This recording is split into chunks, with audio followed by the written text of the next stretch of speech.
మేము భర్తలు డివోర్స్కి అప్లై చేసినప్పుడు ఖచ్చితంగా భార్య సంతకం ఉంటేనే డివోర్స్ వస్తాయి అని అంటుంటారు కదా, సో ఇది ఎంతవరకు నిజం? భర్త అయినా భార్య అయినా డివోర్స్కి అప్లై చేశారు అనుకుందాం, కంటెస్టెడ్ డివోర్స్.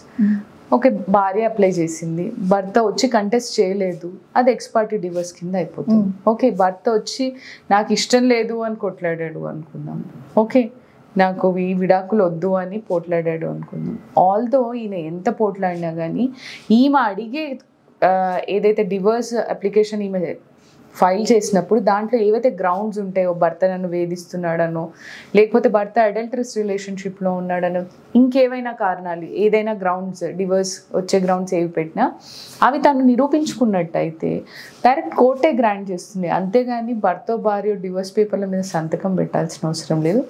ఒకవేళ మ్యూచువల్ కన్సెంట్ అయితే అప్పుడు ఇద్దరు కలిసి ఒక పిటిషన్ ఒకటే దాంట్లో సైన్ చేసి కోర్టుకి అప్లై చేస్తారు, మాకు మ్యూచువల్ డివోర్స్ మేము కోరుకుంటున్నాము, మాకు విడాకులు అనేది గ్రాంట్ చేయండి అని.